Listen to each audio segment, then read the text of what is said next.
আজকে আমরা একটি গুরুত্বপূর্ণ বিষয় নিয়ে আলোচনা করব, আর সেটি হলো কোভিড ভাইরাস আবার ফিরে আসছে। কোভিডের এবারের ভাইরাসটি কি আরো জটিল? আমাদের কি আবার মাস্ক ব্যবহার করতে হবে, অথবা আমরা কি ধরনের সাবধানতা অবলম্বন করব? সেই সমস্ত বিষয় নিয়ে আজকে আমাদের জানাচ্ছেন বিশিষ্ট মেডিসিন বিশেষজ্ঞ ডক্টর শুদ্ধসত্য চট্টোপাধ্যায়। নমস্কার, আমি ডাক্তার শুদ্ধসত্য চট্টোপাধ্যায়। আমি পেশায় মেডিসিন বিশেষজ্ঞ, একটি বেসরকারি হাসপাতালের সঙ্গে যুক্ত আছি। আজকে আপনাদের কাছে এসেছি কোভিড নিয়ে কিছু কথা বলতে। কোভিড আমাদের 2020 সাল থেকে আমাদের সাথে রয়েছে। আমাদের সেই ভয়াবহ দিনগুলোর কথা, সেই লকডাউনের সময়কার কথা আমাদের মনে আছে। সেই দগদগের স্মৃতি আমাদের সময় থেকে এখনো পর্যন্ত যেন বিভিন্ন সময় আমাদেরকে তাড়া করে বেড়ায়। কোভিড মাঝখানে কমে গেছিল, কিন্তু আমরা যেটা শুনেছিলাম, আমরা যেটা বলেছিলাম বারবার ডাক্তার হিসেবে, যে কোভিডের ঢেউ কিন্তু চলতে থাকবে এবং একটা সময় আসবে যেটা কোভিড কিন্তু আর 5টা অন্যান্য যে ব্যাকটেরিয়া ভাইরাস আছে সেই ভাইরাসের মতো হয়ে যাবে। অর্থাৎ আমাদের অ্যাটমসফিয়ারে থাকবে মাঝে মাঝে সর্দি, কাশি, জ্বর, যে সিমটমগুলো ছিল আগে কোভিডের, গলা ব্যথা, কিন্তু শ্বাসকষ্ট অবধি যাবে না। সেটা কিন্তু আর 5টা অন্যান্য যে সমস্ত রেসপিরেটরি ভাইরাস তাদের মতোই হয়ে যাবে। যেমন ধরুন অ্যাডেনো ভাইরাস, যেমন রেসপিরেটরি সিনসিটিয়াল ভাইরাস, যেমন করোনা নন কোভিড যে করোনা ভাইরাস, যেমন ধরুন এদিকে আপনার ইনফ্লুয়েঞ্জা ভাইরাস, এই ভাইরাসগুলোর মতো হয়ে যাবে। এবং কোভিডের যে একটা বড় প্রপার্টি সেটা হচ্ছে কোভিড খুব তাড়াতাড়ি মিউটেশন করতে পারে।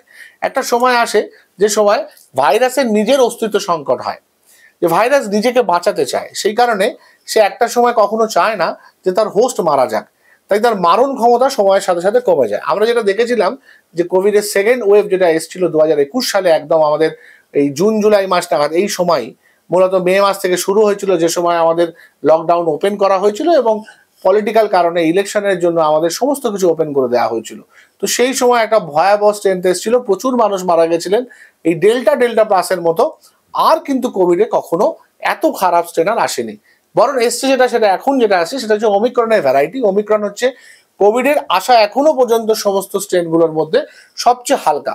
তার মধ্যে এটা যেটা এসছে, যেটা JN.1 বলা হয়, JN.1 ভ্যারিয়েন্ট, এটা কিন্তু 2023 সাল থেকে 2023 থেকে নভেম্বর মাস থেকে কিন্তু আমেরিকাতে পাওয়া যাচ্ছে।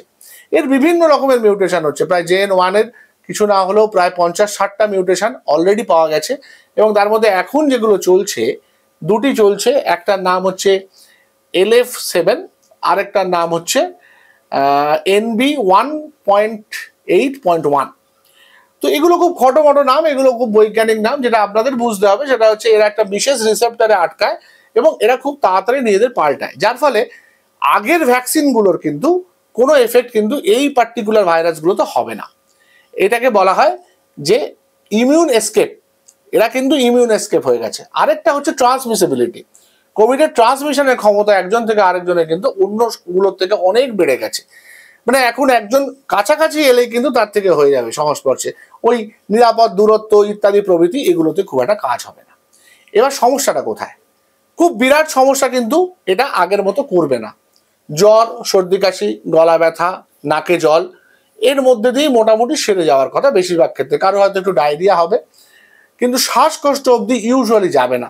কিন্তু যারা বয়স্ক মানুষ, আমরা বলি অতিবৃদ্ধ, মানে ধরুন যাদের 75-এর ওপর বয়স বা কারো 80-90 বছর বয়স, যারা বিভিন্ন ক্যান্সার জাতীয় অসুখে ভুগছেন, কেমোথেরাপি নিচ্ছেন, বা যারা HIV-তে ভুগছেন, বা যাদের হার্টের প্রবলেম, ডায়াবেটিস, ব্লাড প্রেশার, অনেকগুলো অসুখ রয়েছে, সেই সমস্ত মানুষ কিন্তু ভালনারেবল হবেন।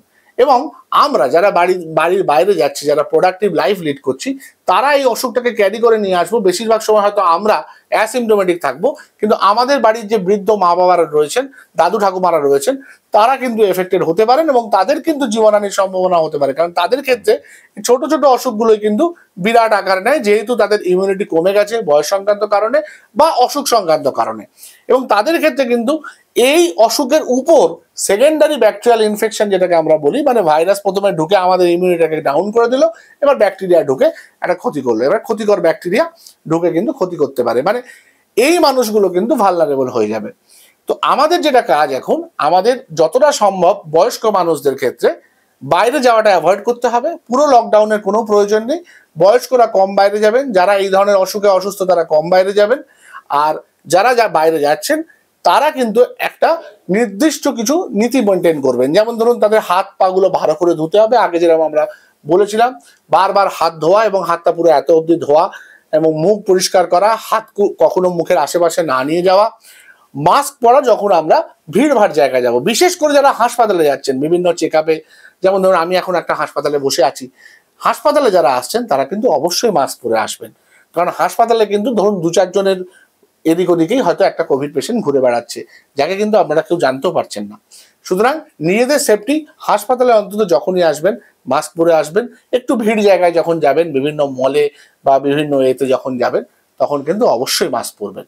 আর এখন একটা মানে বেড়াতে যাওয়ার সময়, এখন গরমের ছুটি চলছে, বাচ্চাদের প্রচুর লোক বেড়াতে যাচ্ছেন, ধরুন প্লেনে যাচ্ছেন, ট্রেনে যাচ্ছেন, বন্ধ কামরায় যাচ্ছেন, আপনারা কিন্তু চেষ্টা করবেন যতটা সম্ভব একটু মাস্ক পরে থাকতে। অন্তত যখন খুব কাছাকাছি অনেকে বসে ঘেঁষাঘেঁষি করে ট্রাভেল করছেন বা কোথাও যাচ্ছেন বা কোনো শপিং বা কোথাও মানে বাইরে বেরোনোর যে সমস্ত জায়গা আমরা বিভিন্ন জায়গায় দেখি, টুরিস্ট স্পট যেগুলো বলি, সেই জায়গাগুলোতে কিন্তু একটু মাস্ক পরে থাকার।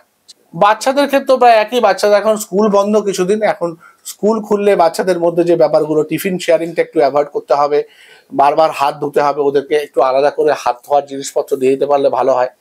তার সাথে বাচ্চারা যখন স্কুলে যাচ্ছে একসাথে একটা গাড়িতে যাচ্ছে, অনেক সময় সেগুলো এসি গাড়ি হয়, অনেক সময় সেগুলো ছোট ছোট পাইলট কার হয়, তো সেই গাড়িগুলোতে যখন যাবে তখন যেন অবশ্যই মুখে মাস্ক পরে থাকে। আর বাচ্চাদের একটু মাস্ক পরা শেখাতে হবে। কিন্তু বাচ্চারা খুব স্মার্ট, বাচ্চারা কিন্তু আমাদের মতো অবাধ্য নয়, তারা কিন্তু ইউজুয়ালি মাস্ক পরতে বললে মাস্ক পরে।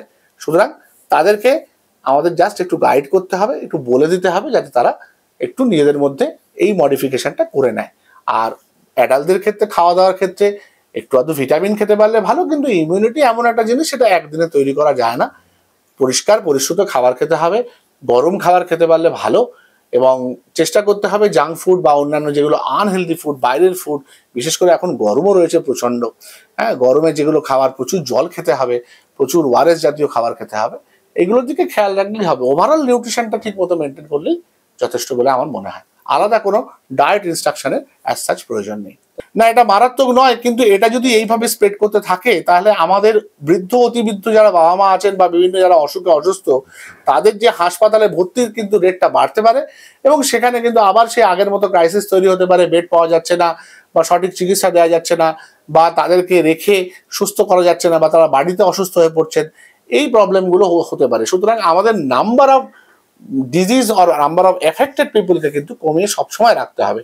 আমাদের যতই এটাকে আমরা গুরুত্ব দিই না কেন, মানে কম গুরুত্ব দিই না কেন, আমাদের কিন্তু যারা অসুস্থ হচ্ছে তাদের সংখ্যাটাকে কমিয়ে রাখতে হবে। আজকে যেমন হঠাৎ করে এত বেড়ে গেছে, প্রায় 300-350 হয়ে গেছে আজকে কলকাতার কোভিড আক্রান্তের সংখ্যা। এরকম ভাবে যদি জাম্প করে করে বাড়তে থাকে তাহলে অবভিয়াসলি হসপিটালে অ্যাডমিশন রেট বাড়তে বাধ্য, কারণ এই বয়স্ক মানুষরা তো রয়েছেন। সুতরাং সেদিকটা দেখলে কিন্তু আমাদের সতর্ক থাকতে হবে। লকডাউনের হয়তো প্রয়োজন নেই, কিন্তু সতর্কতা প্রচন্ড জরুরি এই মুহূর্তে। ভালো থাকবেন, সুস্থ থাকবেন, আর যখনই সর্দি জ্বর হবে, এই ধরনের সিমটম কিছু আপনারা দেখবেন, টেস্ট করাবেন RT-PCR কোভিড-19, এবং নিজেকে যতটা সম্ভব আইসোলেট করে নেবেন। পারলে 3 দিন ছুটি নিয়ে বাড়িতে বসে থাকুন, একটু আলাদা জায়গায় থাকুন, তাতে শুধু আপনার নয় আরো অনেক মানুষ এই ইনফেকশনটা থেকে মানে অ্যাভয়েড করতে পারে।